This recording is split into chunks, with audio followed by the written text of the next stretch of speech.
Welcome to the Impact Recovery Podcast. I'm your host, Sarah Pritchard. This is a podcast where we dive deep into the real, uncensored truths about addiction, recovery, and everything in between. No sugarcoating and no judgment, just honest conversations that can help lift up the solution.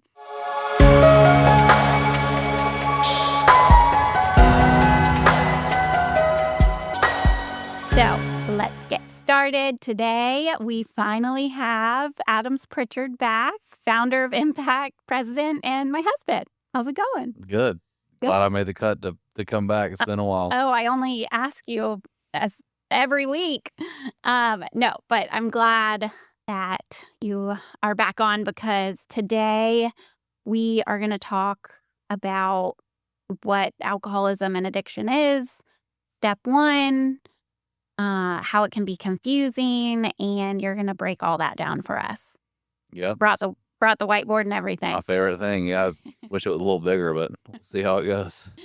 We do have a lot of new listeners and people watching. So tell us just a little bit about your backstory briefly with addiction and, how you got here.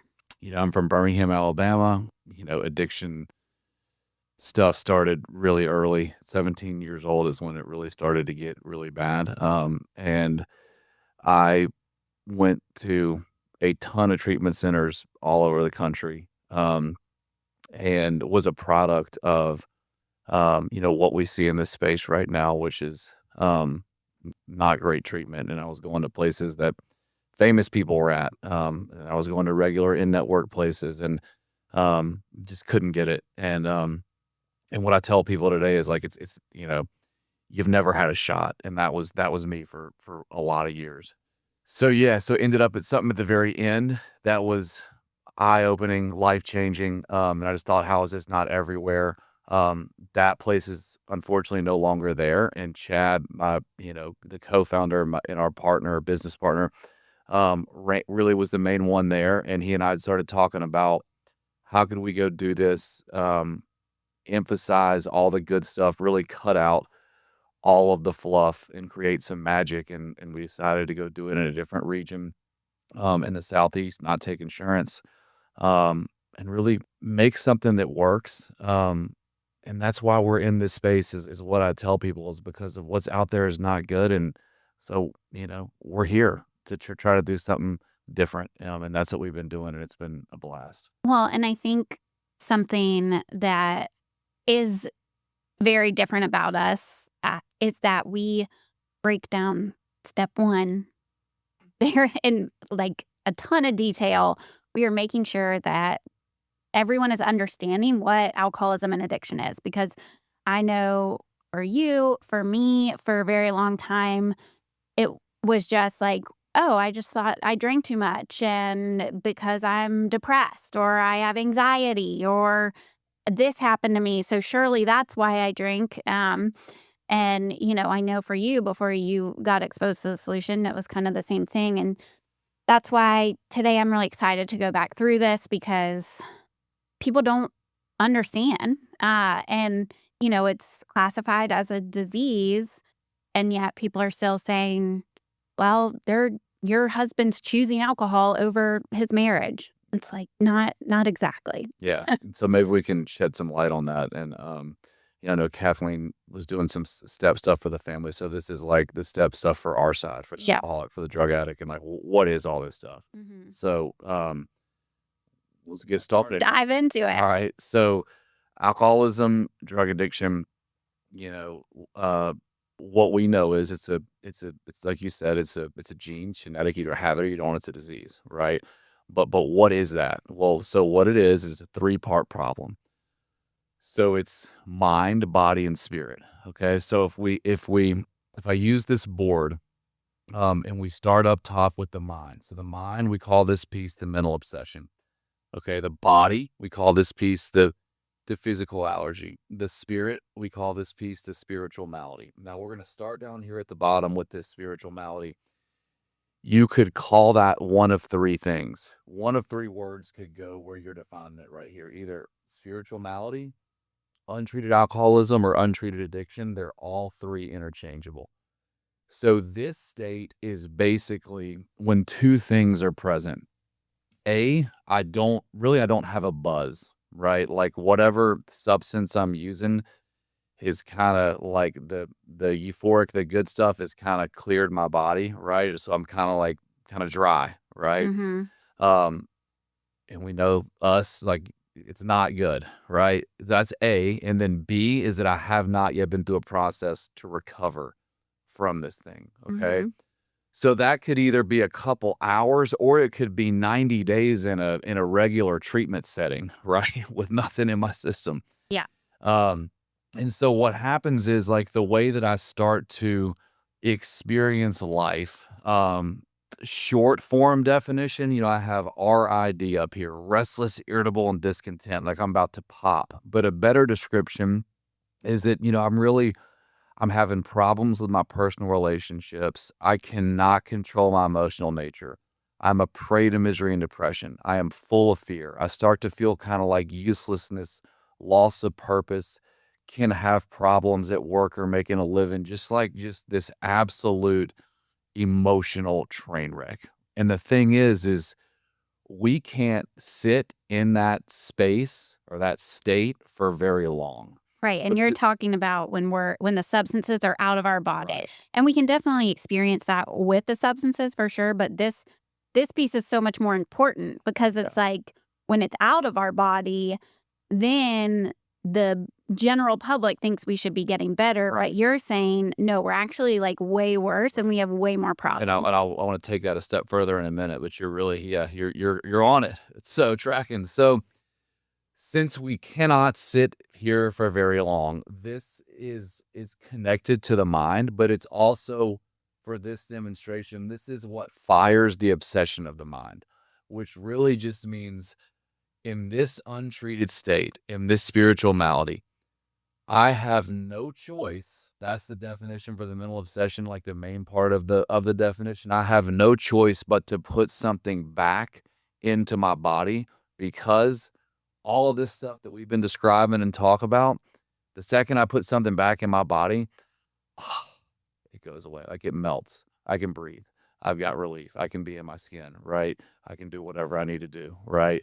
But then once it goes back into our bodies because of how we're wired, this physiological, neurological makeup, this physical allergy phenomenon of craving, whatever you want to call it, we lose control. Meaning, once it goes back in, I can't tell you if or when I'm going to stop, how much I'm going to take, what's going to happen, fill in the blank like it's a crapshoot and game on, right?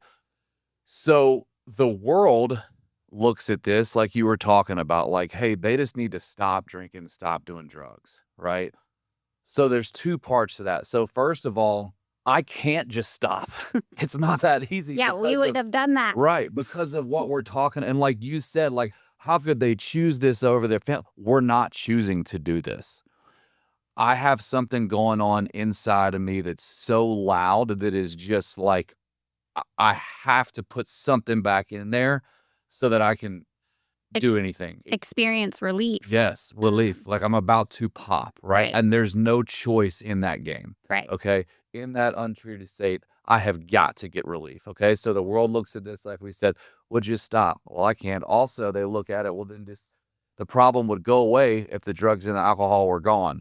But, that's one of these three parts. When all that happens is the alcohol and the drugs go away, these two things, this mental part and the spiritual part, gets so loud, like we're talking about. Yes, it gets worse, not better when left untreated. I heard Bubba say on here recently, like alcoholism, drug addiction, like they demand to be treated. Yeah. We're either going to treat them with the spiritual solution or we're going to treat them with drugs and alcohol. And people often don't understand like what treats alcoholism and drug addiction, alcohol and drugs, until they stop working Right. and they turn on us and it gets so weird. Well, and it's progressive, right? Right. So this whole physical allergy piece, the no control, what used to look like for me in college when I would go out one night and drink too much, but then yet I could go days without drinking or be able to go to class. Fast forward a few years, and it was so much worse, and I'm drinking so much more. So it's progressive, like so that's this no control piece, like for my experience, I didn't know what was gonna happen when I drank. Usually, I drink more than I intended to, but I just like you said, I could not tell you when I was gonna stop. I could not tell you how much, what was gonna happen. I couldn't tell you any of that. And so if the answer was just don't put something in my body, then we're getting into what you're talking about too. Like, okay, well, what happens when it's not in my body?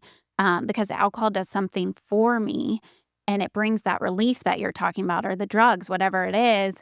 We have to have that because it's our solution. And Yeah. so, just as you said, we got to find a different solution Right. that's going to bring us the same ease and And, comfort and more. and it's like what you said, and I'm kind of getting off track here because I really want to keep this going. But you said something about what the alcohol and the drugs do for me, right? So the world programmed me for the longest time to look at what the alcohol and the drugs did to me. But like I'm crystal clear on that. Like I know what happens when I put this stuff back in my body. But the reason that I keep going back to it is because it does more for me than it does to me. Well, that's what we gotta figure out. Like, what is it doing for us when it's working? And we gotta get that and more through this process, and that's the truth, or you and I wouldn't be sitting here anymore. Right. Okay. Just how you talked about how this is progressive, like, when the drugs and alcohol do kinda turn on us and it starts to get really dark, so they work for a while, then they turn this, like we get when we tap into the solution and we recover, and we get relief, it actually gets better over time versus it's the opposite, right? So getting back to this, I want to take this a bit of a step further. So with the mind and the body, this is like the first half of step one. Hmm. Okay, this no choice, no control piece. That's the powerlessness feature of alcoholism and drug addiction. Right. That Okay. we admitted we were powerless. Right, and that's what really, like, qualifies me to be an alcoholic or a drug addict, okay? So that's the first half. The second half is this spiritual malady, okay? Our lives are unmanageable. Which is the unmanageability. Now, when we hear that word unmanageability, our mind goes to all of the external stuff. When I say external stuff, I'm talking about, you know, could be problems in relationships, with significant others, families, friends, whatever. It could be problems at work or making a living. It could be problems with the law. It could be, wrecking cars. Like there's so many external things that's what we think about when we hear that word. But what we're really talking about, and by the way, that's what I call the dumpster fire. Okay.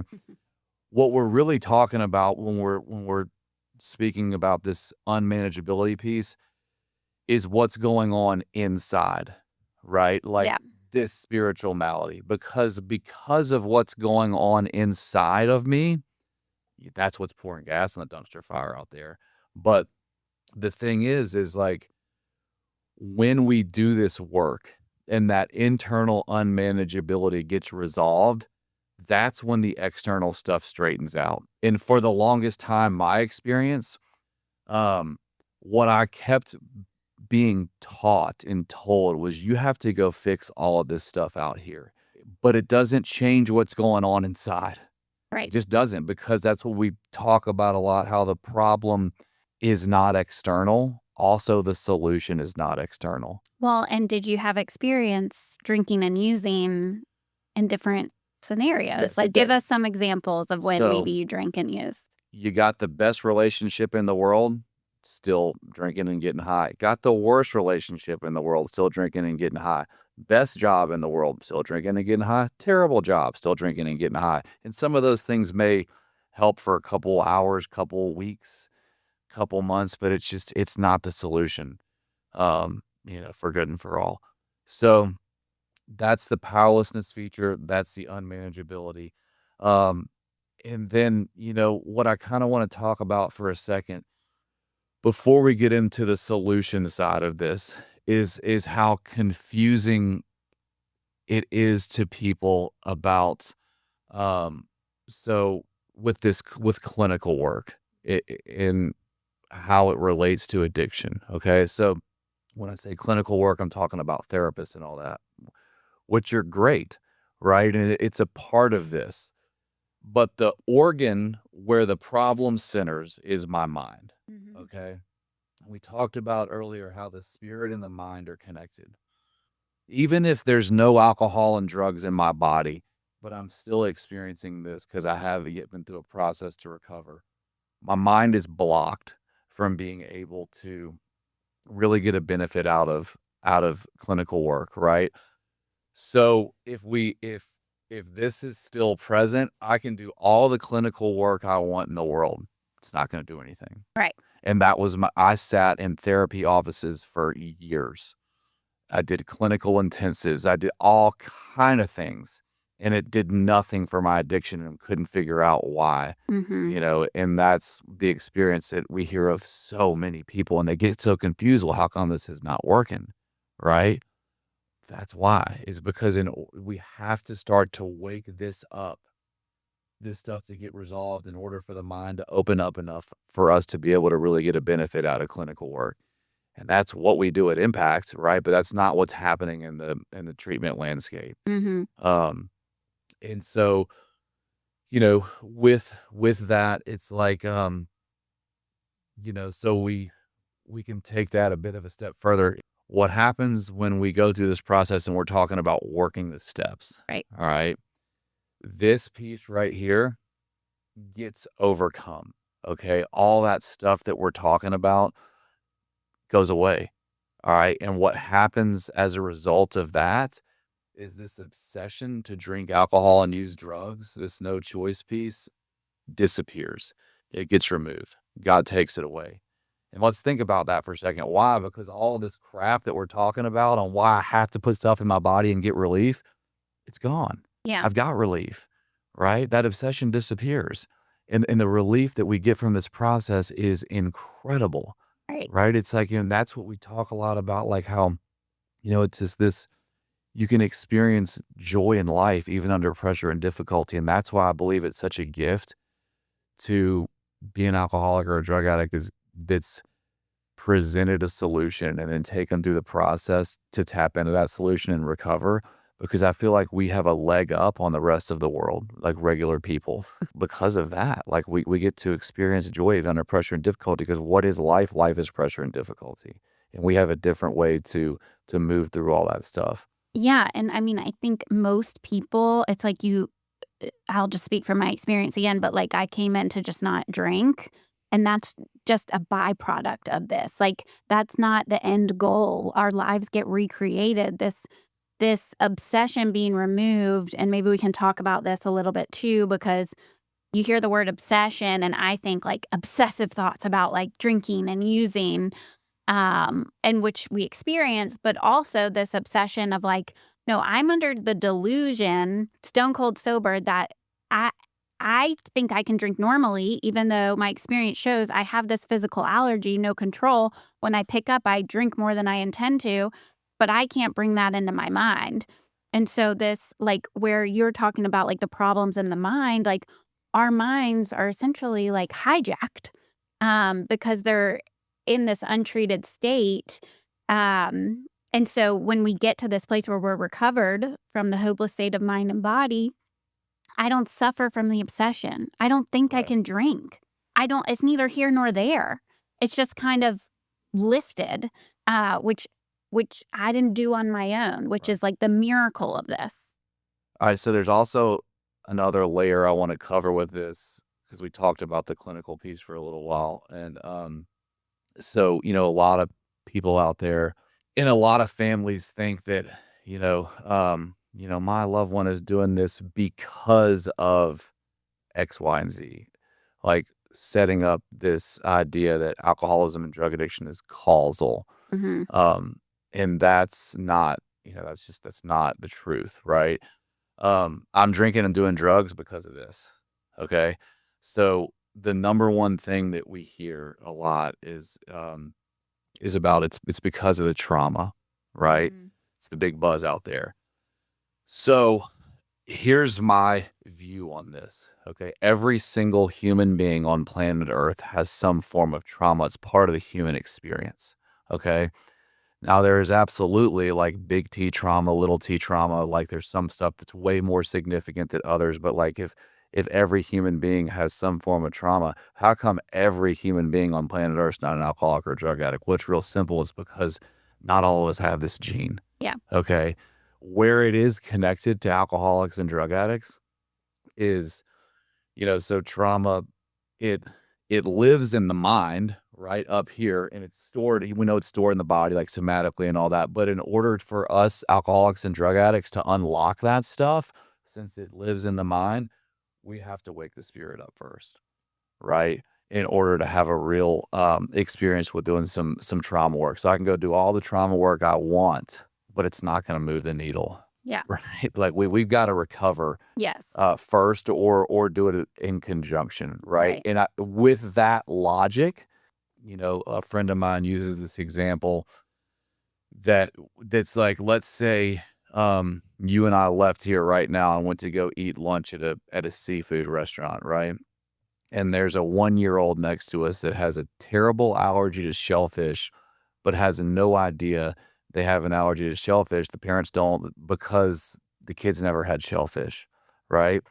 And that 1-year-old at the table next to us takes a bite of fried shrimp for the first time in their life, breaks out in hives, like can't breathe, turns red, like ambulances coming in, like, the sky's falling. Like I wouldn't get up and walk over to that kid and put my hand on its back and say, buddy, I'm so sorry you're having this allergic reaction to shellfish because of the awful parents you have. Yeah. They're having an allergic reaction to shellfish because they have an allergy to shellfish, right? And it's the same thing with alcoholism and drug addiction. Yeah. Right. And our allergy breaks out and we need more. Loss of control. Yeah. Yeah. This phenomenon of craving. Right. And yeah, that's so important to talk about because it's true. It's like if something terrible happened or X, Y, and Z happens, like, oh, that's the reason why they are using heroin. And that can speed up why we turn to something, Right. but someone that doesn't have this thing, eventually some consequences are going to happen, and they're going to course correct. They're going to change their life. Yeah. But not an alcoholic or a drug addict, right? Right. And I think a lot of families, I know you've talked to many, and I know they've said this to you, they've said it to me, but just like, they're like, if I would have done something different, like maybe when they were younger, if I would have handled this differently or done this, it's like, no, I mean, like you would not change the fact that your son is an addict. Like nothing. There's nothing families can do to prevent this. Yeah. Period. In a sense, and there's nothing you did to cause this. Right. Because it's a gene. Yeah. Right. It's genetic. It's like, blonde hair, blue eyes. I hear all these people like, oh, we're gonna prevent addiction. You can't. You can treat it, right? Yeah. But you can't prevent it. That's super important because, there are a lot of families and loved ones that are like, I caused this or X, Y, and Z. So glad you mentioned that. Something else I want to talk about just briefly. Whenever I have this 3-part problem up on a board, right, there's something that I cannot ignore, like that I feel like I have to tell people. So because of this right here, because of this spiritual malady, my belief, this is my personal belief, that alcoholics and drug addicts are God's chosen people because we were so hardwired to need power that our life depends on it. It's dark in the beginning, right? Because this is so uncomfortable. But once, if we can just move our feet through this process and get connected to power and get to the other side, then we can start to see that, how it really is. Like, I believe it is a gift that God made me this way, and I wouldn't trade it for anything in the world. I think it is incredible. Also, there's another kind of way that I like to look at this, is that, us recovered alcoholics and drug addicts, we get to live 4 lives in one. Meaning we have our life before this thing rears its head and takes over, right? Then we have our life during, when it's really getting kind of going. And that's fun for a while. For me, it was just so different than normal people. And I was like, this is cool, right? I'm cool, right? And then it gets really dark in part 3, right? Which is probably a lot of the people listening to us, right? It's because they have a loved one like really in it, going through it. And that sucks. Yes. Right? But what it does is it puts us in this position where we kind of talked about, like, where you cannot live with alcohol and drugs, but you also can't live without it, right? Creates this surrender this supernatural surrender to where we get crushed, right, by this self-imposed crisis that we can't postpone or evade. And then, if you're lucky enough to get presented with a solution, like the guys that, are so fortunate to come to Impact, then you get to do this work and get to the other side where our spirit wakes up and we recover from this thing, right? Spiritual maladies overcome, that obsession's removed, like the problem's gone, right? And we get to go live this whole new recreated life, like, and it's incredible, right? That's quite a journey, Yeah. right? Like, normal people don't get to experience that. And I Yeah. think that, like, to really recover from alcoholism and drug addiction is in my opinion the most powerful thing a human being can experience. Like, it's incredible. And then it allows us to have other human experiences, Right. which I'm blocked from when I'm going through it. This like part 4 of our lives, addicts and alcoholics need to be useful. Yeah. And we get to experience that once we recover. And I didn't know I needed to be useful. I didn't know this was going to be a part of my life. But like our text talks about, my biggest liability is turned into my greatest asset. Same with you. Like, we get to be uniquely qualified to go help an addict or an alcoholic. And something I was so ashamed of, and that was just so terrible because it's dark. Like, if your loved one is in it right now, it is dark, it's awful. You're like, what do you mean? How could this possibly help somebody else? But it does, and we get to talk to people every day on how our personal experiences can help them. And then they go through impact this process. And we have built this community where it's like this encouragement. It's amazing. Just like you're talking about, your life gets recreated and they get to go out and help the next person wherever they came from in the country. Yeah. And it's just so neat to see that ripple effect. Like, you and me, we're just one addict and alcoholic sitting here, and there's been a ripple effect. And so every single person can go do that same thing in their hometown or city or state or, wherever, which is like miraculous. Yeah, I think the ripple effect. So, like, one way to look at the ripple effect is when we're in the middle of our addiction, right? We impact a lot of lives around us, like all those lives who's touch us, right? And it's like negative impact, right? And that's pretty widespread, right?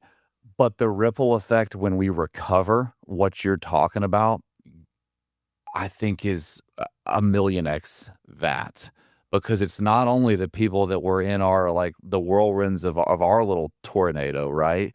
But, like, when we recover, so, like, when we talk, like, we go out here, we clean this stuff up with these people, right? They get to see that change, right? Like, that something's different. It draws their awareness to God, to how powerful this is, right? And then anytime they, like, so that's gonna have a change, that's gonna change their lives, but also anytime they know someone that's struggling, who are they gonna call? You, right? Because they know, well, this person's found the solution. But then also, just like you're on our personal journeys, going out there and spreading our web and getting out there in the community and helping others, it compounds and it compounds and it compounds and it compounds, and it is absolutely incredible. And that's why you know, my passion is that everyone gets to do this, Yeah. because the world would be a different place. And people often want to talk about, like, I get asked this question a lot. What could we do to change the stigma around addiction? And it really frustrates me, because the reason there's a stigma around addiction is because there is inadequate treatment and there is an inadequate presentation of a solution for people to recover. Yeah. And it's not the people's fault that are in it, right? If everyone did this work, okay, when I work the 12 steps, like, if everyone did this and they were out there cleaning up all their harms and they were in this position where they were of service and helping people, and, and they were recovered, right? Everyone would look at recovered alcoholics and drug addicts like, my gosh, those people are like, they're like superheroes, right? And that's what the world needs to see, instead of what we're seeing now, which is not great. Yeah. Yeah. Well, and one thing that kind of drives me a little crazy is like, um, my best day drinking is still worse than my worst day sober or something. And I'm like, Fair. no, like my best day drink, like there were fun times drinking. And they're kind of like talking about like they could be miserable in sobriety. And they're like, it's still okay if I just didn't drink today. And like, yeah, that's good. You didn't drink today, but like, how are you showing up? This whole picture that's painted out there about recovery is really just around abstinence. And that's not what it is. It's not. It's not at all. That and the thing is like that the drug and the alcohol component to this when we do this work, it gets removed like that. Like when we recover, like the drug and alcohol piece is going to go away, right? Then it becomes about life, right? And going out here into the world and being lights and how all this stuff is connected. And it's just so much greater than that. And when we do stuff just based on the abstinence of alcohol and drugs, it, number one, usually doesn't work. And number two, it sucks. And there's just so much more to this, Yeah. and that's what we're passionate about. Yeah.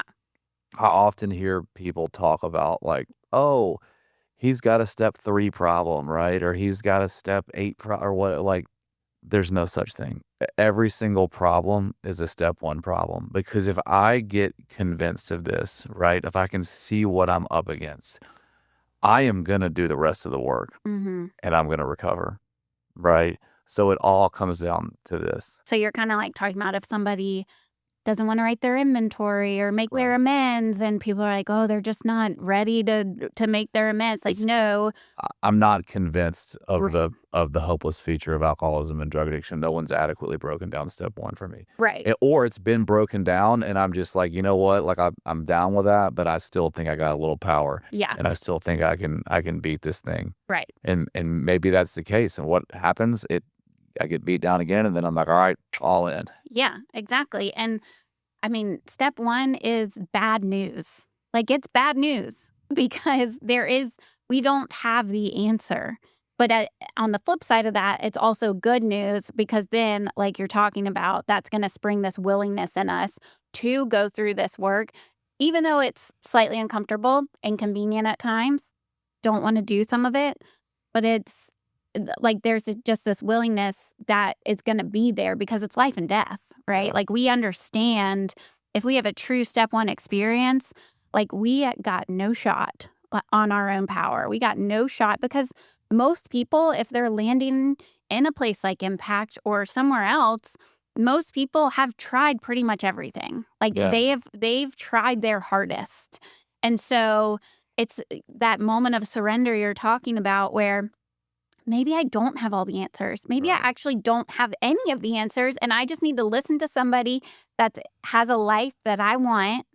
And maybe it's not the external things. Maybe it's, oh, they're laughing, they're happy, they're doing things sober that I thought I could never do. And I see them and I'm just going to do what they did. And I think like when you were saying that, it reminded me, I bet you a million times I was in these treatment centers and it coin you out at the very end. And this is what like the counselors and the clients, they're all like, hey, you got this, right? Yeah. And I'm like, yeah, I do. I don't. Right. And how freeing is that? Like you don't got this. You can't do this, but something else can. Yeah. If you submit to this way other than your own and tap into some power, and that power is going to carry you through life and it's going to be a lot different. And it's very freeing us to know that like, yeah, I don't got this. I Yeah. can't do this, but something else can. Yeah. Right. And it's so confusing. I mean, yeah, that's amazing. And it takes the pressure off. Yeah. But yeah, I think that's a good note to end on. Is there anything else you wanted to add? Thanks for having me on. Yeah, thanks for coming. Thanks for bringing the whiteboard. And thank you for tuning in to another episode. I hope today's conversation has inspired you, opened your mind, maybe even your heart a little bit. But remember, you're not alone. If you found this episode helpful, please share it with someone that needs to hear it. Don't forget to like and subscribe, and we'll have all the links below so you can find us. But until next time, keep making an impact. Bye, y'all.